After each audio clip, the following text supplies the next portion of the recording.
Dios no olvida nuestro trabajo. Hebreos 6, versos 10 al 12. Porque aún un poquito, y el que ha de venir vendrá y no tardará. Porque Dios no es injusto para olvidar vuestra obra y el trabajo de amor que habéis mostrado hacia su nombre, habiendo servido a los santos y sirviéndoles aún. Mas el justo vivirá por fe, y si retrocediere, no agradará a mi alma. Pero deseamos que cada uno de vosotros muestre la misma solicitud hasta el fin, para plena certeza de la esperanza, a fin de que no os hagáis perezosos, sino imitadores de aquellos que por la fe y la paciencia heredan las promesas. Trabajar para Dios podría parecer ante los ojos de quienes viven pendientes de las cosas del mundo como un ejercicio inútil. No siempre los siervos del Señor reciben bienes materiales o una buena remuneración monetaria. Es más, yo diría que quienes pretenden servir a Dios y al mismo tiempo anhelan poseer grandes riquezas en este mundo, deben de meditar bien conforme a la palabra a qué Señor están sirviendo. Pero aunque se piense lo contrario, Dios es el mejor jefe que puede existir y nuestro trabajo para Él nunca quedará sin la justa retribución. En la Biblia hay numerosa evidencia de hombres y mujeres que trabajaron para Dios y muchos de ellos padecieron persecuciones y angustias, pero a todos ellos Dios los tomó en cuenta. El ejemplo más notable es Pablo, quien primero como Saulo de Tarso fue un acérrimo perseguidor de la iglesia.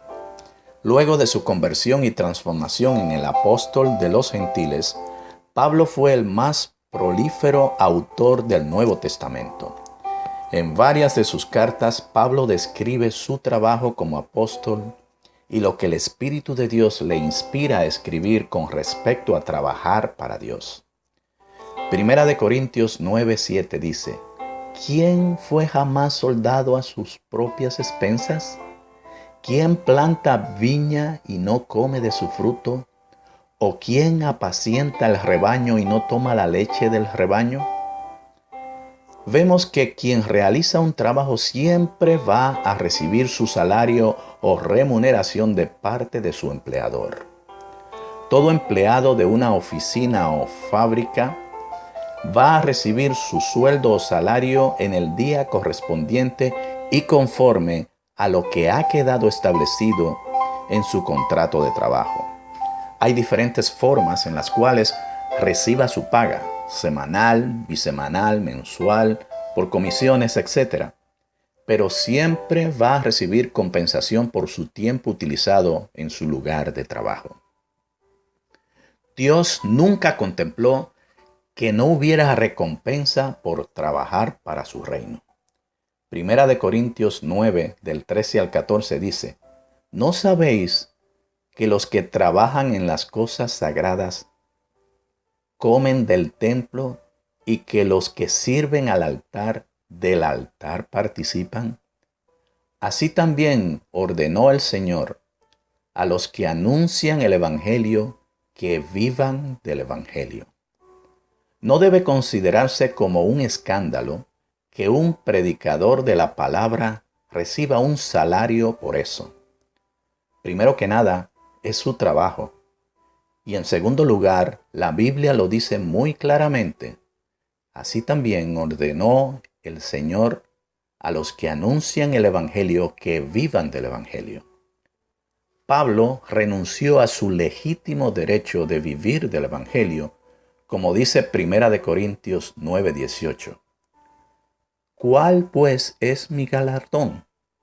Que predicando el Evangelio presente gratuitamente el Evangelio de Cristo para no abusar de mi derecho en el Evangelio.